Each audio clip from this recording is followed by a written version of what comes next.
목회자가 될 수 있기를 축복합니다. 여러분, 첫 번째로 목회자의 권면은 용납하나 거짓 선지자는 용납해서는 안 됩니다. 여러분, 한번 히브리서 13장 22절의 말씀 읽어주시겠습니까? 시작.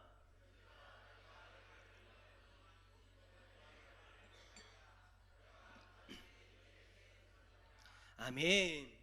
자, 히브리서 기자는요, 자신의 권면의 말을 용납하라 라고 그렇게 권하고 있습니다. 하나님께서는 주의 성도들을 위해서 주의 교회에 목회자들을 세워주셨습니다. 목회자들을 통해서 하나님의 말씀의 권면을 주고 계시는 것이죠. 주일 예배를 뿐만 아니라 새벽 예배, 수요 예배, 금요 성령 집회, 그러한 공적인 예배를 통해서 하나님의 말씀을 목회자를 통해서 여러분에게 전하고 계시는 겁니다. 뿐만 아니라 개인적인 신방, 가정의 신방, 대신방들을 통해서 하나님이 말씀의 권면을 여러분에게 주고 계시죠. 교회는 이러한 목회자의 권면의 말을 뭐 해야 된다고요? 뭐 해야 된다고요? 용납해야 된다라는 거예요. 받아들여야 된다라는 것이죠. 그렇기 때문에 목회자는 자신에게 맡겨주신 영혼들을 위해서 하나님의 말씀을 더 온전히 권면할 수 있도록 기도하고 열심을 다해야 되는 줄 믿습니다. 그러한 사명을 가지고 말씀을 전하는데 우리 성도님들이 그 말씀을 하나님의 권면으로서, 하나님의 말씀으로서 여러분들이 용납해야 된다라는 거예요. 디모데전서는 이러한 가르침을 계속되어져야 된다라고 그렇게 이야기하면서 이 가르침을 통해서 결국에는 구원의 역사가 일어난다라고까지 말씀하고 계십니다. 그렇기 때문에 우리 성도님들이 지금 이 자리를 비롯한 모든 예배에서 목회자인 담임 목사를 비롯한 우리 교역자들의 그 권면의 말씀에 귀를 기울이시고 이 모든 권면을 용납해 주시기를 부탁을 드립니다. 만약에 여러분 목회자의 권면을 여러분들이 듣지 않게 되면은요, 문제가 생기는 거예요. 어떤 문제가 될까요? 교회가 하나 되지 못합니다. 교회가 혼돈을 경험하게 됩니다.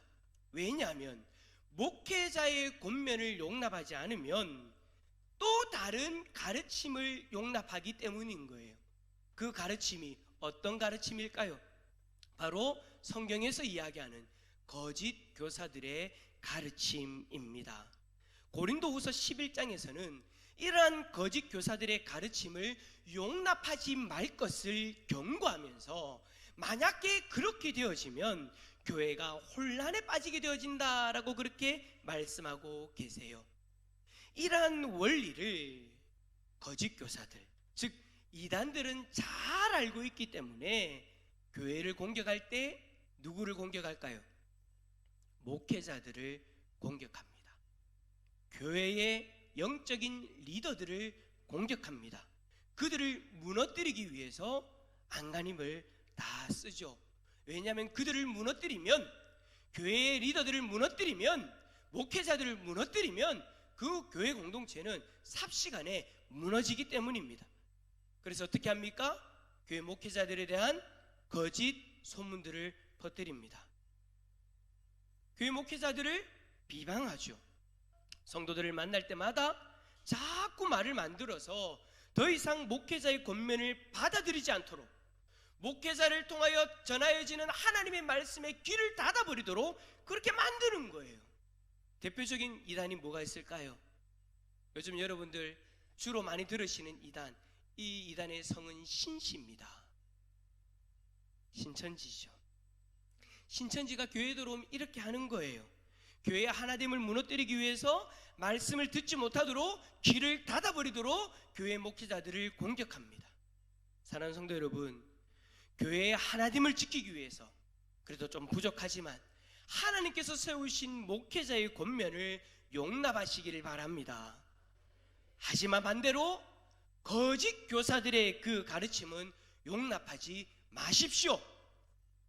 이단들이 들어와서 부정적인 이야기나 건전하지 못한 성경 해석으로 여러분들에게 다가오신다면 여러분 그 모든 거짓 교사들의 가르침을 끌어내시기를 바랍니다. 제가 말씀드렸던 것처럼 신천지가 그렇게 활개치고 있어요. 여러분, 제가 요즘에요 시달리고 있습니다. 뭐에 시달리고 있느냐? 두 가지인데요. 하나는 문자입니다. 이 사람들이 계속해서 문자를 보내요. 누가 문자를 보낼까요? 신씨가요. 우리 성도님 중에 신씨성을 가지신 분이 있으면 죄송합니다. 예. 신천지가 어떻게 제 번호를 알았는데 계속해서 문자를 보내요. 목사님, 이제는 똑바로 말씀을 보셔야 됩니다. 목사한테 그 문자 보낸다고 읽겠습니까? 마음의 감동을 받을 거 아닌데도 계속해서 보내고요. 또 교회에다가 계속해서 우편을 보냅니다. 제가 그 핸드폰은 문자로 오는 거는 수신 차단하면 되는데 이 우편은 어떻게 할 수 없더라고요. 그래서 제가 이제 저희 동기 목사님들한테 신천지가 자꾸 이렇게 우편을 보내는데 어떻게 하면 좋겠냐 제가 물어보니까 저는 생각도 못했는데 반송하십시오라고 하더라고요. 반송이라는 방법이 있었어요. 그죠? 그래서 이제 앞으로 오면 반송하려고 합니다. 혹시나 여기 계신 분들 중에 혹시 신천지 아시는 분이 있으면 이제 편지 보내지 말라고 해주십시오. 반송합니다. 이제 반송할 거예요. 반송하는데 계속해서 그렇게 보내니까 자꾸 시달리는 거예요. 여러분, 제가 그러면서 갑자기 드는 생각이 뭐냐면 이걸 나만 받을까? 우리 성도님들이 문자를 받을 수도 있겠다. 그리고 우리 성도님들이 우편을 받을 수도 있겠다 라는 생각이 드는 거예요. 여러분, 그거 딱 제가 받아가지고 한번 뜯어서 읽어봤어요. 제가 신천지 다니려고 읽은 거 아닙니다. 도대체 무슨 내용인가 읽어봤어요. 읽어보니까 제가 앞에서 이야기했던 그런 내용인 거예요. 교회 리더십들을 공격하는 거예요. 목회자를 신뢰하지 못하도록 하는 거예요. 그러한 내용들을 우리 성도님들이 받으면 어쩔까 어쩌나 라고 걱정이 들던데, 자, 옆에 있는 분한테 이렇게 얘기합시다. 오면은 반송 하시길 바랍니다. 여러분, 뿐만 아니에요. 여러분, 그런 방법 말고도 정말로 여러 가지 방법으로 우리 성도님들에게 신천지는 다가옵니다.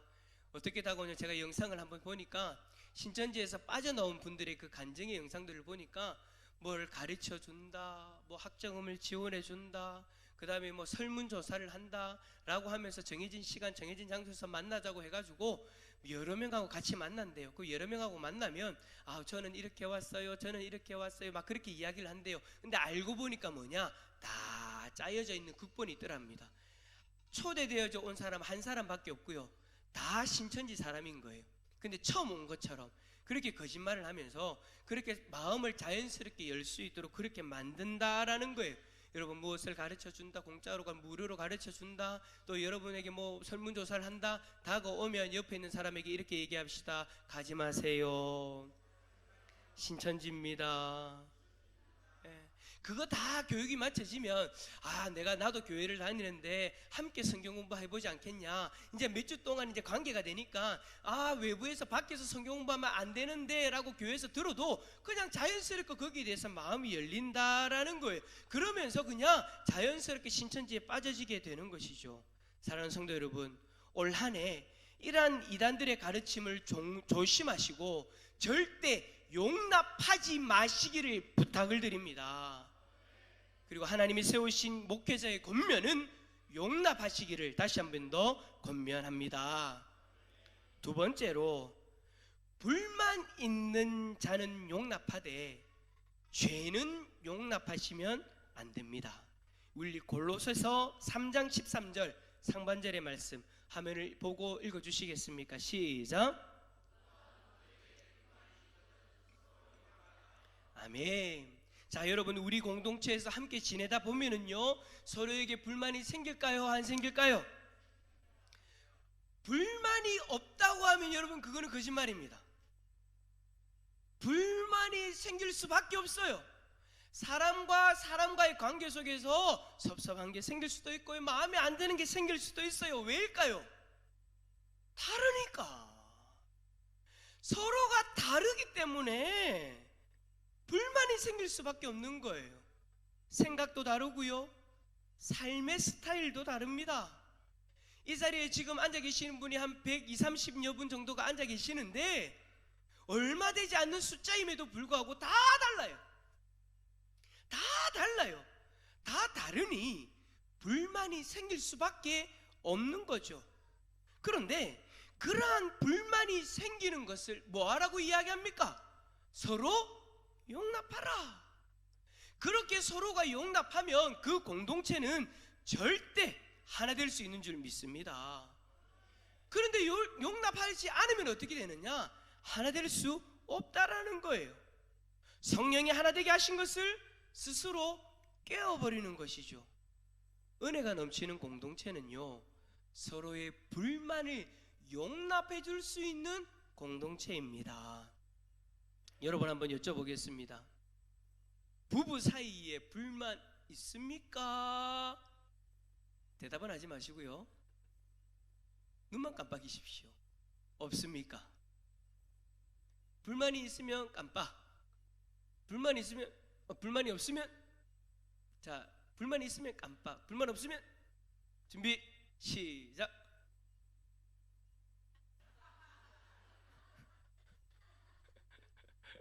불만이 있죠. 왜 불만이 없겠어요? 그죠? 당연히 다 있죠. 근데 여러분, 그 불만을 가지고요, 부부라도 서로가 그 불만을 용납하지 않으면 같이 살 수가 없는 거예요. 마음에 안 드는 게 있고 불만이 가득하지만 어떻게 해요? 살면서 서로 용납하게 되는 그 방법을 배워가는 거죠. 살면서 서로가 용납하면서 살아가는 거예요. 그 용납하는 마음으로 인해서 평생을 살아갈 수 있는 거죠. 옆에 부부끼리 앉으셨습니까? 한번 쳐다보십시오. 부부 아닌데 쳐다보지 마시고 동성끼리 또 쳐다보셔도 됩니다. 쳐다보시면서 이렇게 얘기합시다. 이제 좀 용납합시다. 다시 한 번 더 이렇게 얘기합시다. 싸우지 말고 용납합시다. 또 이렇게 얘기합시다. 용납할게요. 용납할 수 있는 여러분의 가정이 될 수 있기를 축복합니다. 교회도 마찬가지인 거예요. 교회 다닌다고 여러분 모두가 성인군자는 아니죠. 그렇게 착각하는 분들이 있어요. 교회 다니는 사람이 어떻게 저러노? 우리는 참 희한한 어떤 환상들을 가지고 있어요. 교회 다니면 다 성인군자가 되는 줄 알아요. 교회 다니는 즉시 사람이 바뀌는 줄 알아요. 그런데 그거 아니에요. 천국 갈 때까지 조금씩 바뀌어져 가는 게 여러분 성화의 과정에 있는 우리의 모습인 줄 믿습니다. 모두가 죄인이지만 예수님 때문에 의롭다 여김을 받는 사람들이기 때문에 여전히 부족한 게 많을 수밖에 없는 거예요. 그렇기 때문에 서로가 만나고 교제를 할 때마다 불만이 생길 수밖에 없는 거죠. 불만이 쌓일 수밖에 없는 거죠. 어떤 이의 말투 때문에 불만이 생기기도 하고요, 어떤 이의 행동 때문에, 어떤 이의 생각 때문에, 어떤 이의 주장 때문에 불만이 생기고 쌓이게 됩니다. 하지만 우리가 이렇게 교회 공동체를 계속해서 이룰 수 있는 이유는 그러한 불만이 쌓이더라도 용납하는 마음이 있기 때문에 우리 교회가 그래도 올해 29년째 계속 은혜 가운데 하나의 공동체로 하나님 앞에 세워지는 줄 믿습니다. 그런데 만약에 이 용납하는 마음이 없으면 우리 교회 공동체는 더 이상 하나 되지 못할 거예요.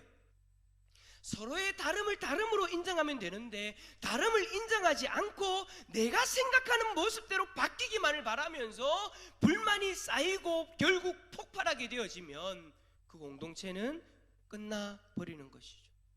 서로의 다름 때문에 쌓여져 가는 불만이 있다면 용납해 주시기를 바랍니다.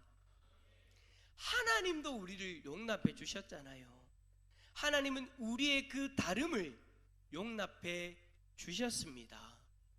하나님이 우리를 부르시고 우리를 사용하실 때는요, 하나님의 우리의 다름을 무시하지 않으셨어요. 다 이 모습 아니면 안 돼? 아니었어요. 다 다르고 다 다른 개성, 다 다른 생각들을 가지고 있지만 하나님은 그런 우리를 다 용납해 주셨다라는 겁니다. 모두가 똑같은 성격, 똑같은 기질이 아니지만 하나님은 그렇게 받아주셨어요. 근데 여러분, 더 감사한 것은 그러한 모습임에도 불구하고 용납해 주시면서 우리를 그 다름의 모습 그대로 인정해 주시고 지금 이 자리에 그 다름의 모습 그대로 있게 하셨다라는 거예요. 여러분 여쭤보겠습니다. 예수 그리스도를 믿고 나서 옆에 있는 분하고 성격이 똑같아지셨나요? 기질이 똑같아지셨나요? 옆에 있는 분 바라보세요. 한번 얼굴 한번 봐보세요. 똑같아요? 달라요? 달라요. 하나님은 우리의 그 다름 그대로를 용납해 주셨고 지금 다름 그대로의 그를 용납해 주신 대로 우리를 이 자리에 세우셨다라는 거예요. 베드로는 베드로의 기질대로, 바울은 바울의 기질대로, 바나바는 바나바의 그 기질대로 사용하시면서 교회를 세워가고 계셨다라는 거예요. 서로는 너무 다르지만 하나님은 이 모든 다름을 용납하시고 사용하고 계시는 것이죠.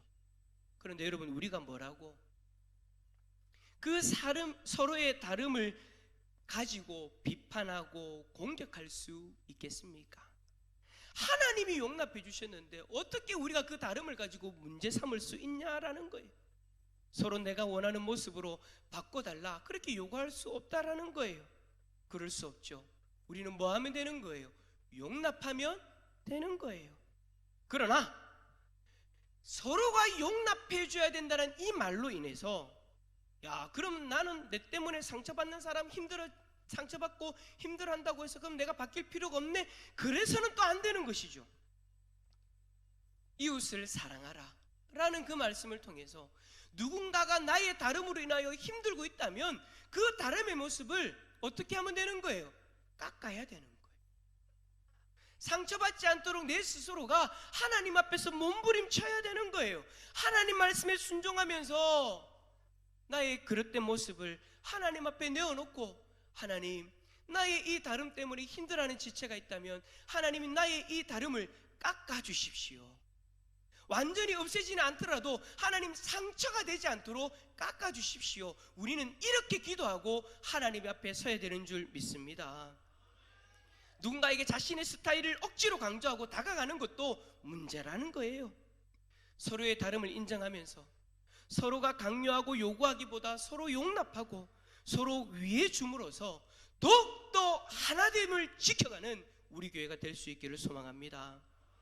하지만 여러분 우리가 결코 죄를 용납해서는 안 됩니다. 죄는요 우리가 용납해서는 안 되는 거예요. 하나님도 우리의 죄를 용납하지는 않으셨습니다. 죄를 너그러운 마음으로 받아들이는 것은 여러분 문제가 있다라는 거예요.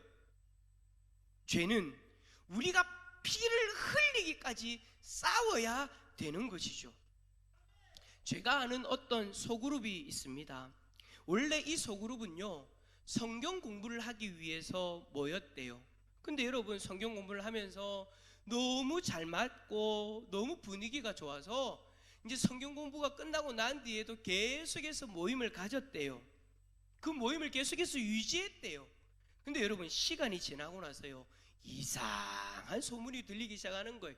분명히 성경 공부를 하면서 하나님 앞에서 좀 더 똑바로 살아보자, 하나님의 말씀을 더 알아보자 라는 그런 목적으로 모였던 공동체인데 이 공동체가 분위기가 너무 좋다 보니까 성경 공부 끝나고 나서 밖에서 만남을 가지는데 모임을 가지는데 어디서 모임을 가지느냐?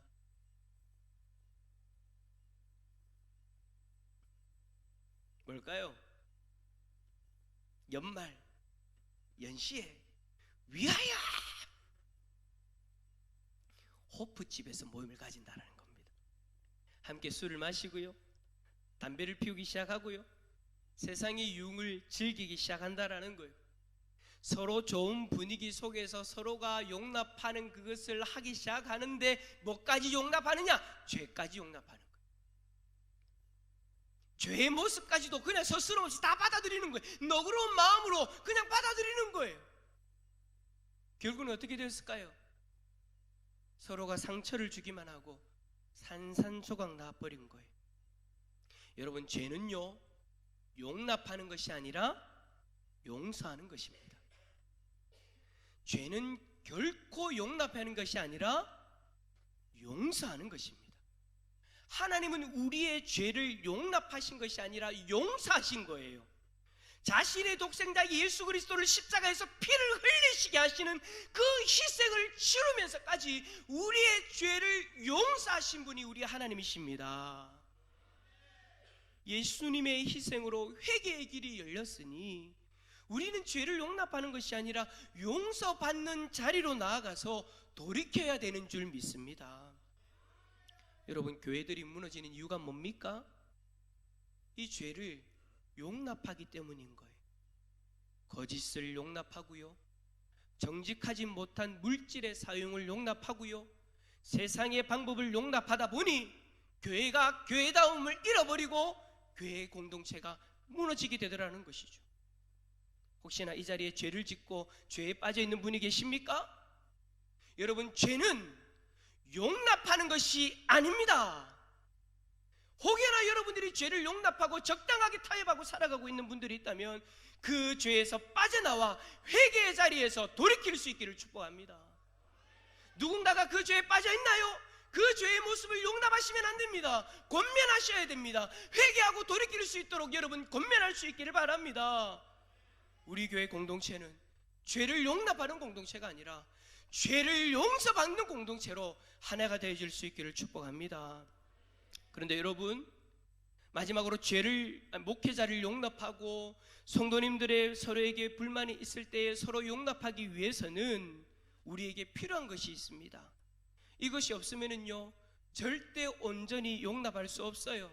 아마 이것이 없다면 금방 지쳐버릴 거예요. 목회자를 향한 마음도 지쳐버릴 거고요, 성도들끼리의 마음도 지쳐버릴 거예요. 우리에게 용납하기 위해서 반드시 필요한 것, 그것은 바로 사랑입니다. 우리 2절의 말씀 마지막으로 한 번 더 읽어봅시다. 2절입니다. 시작.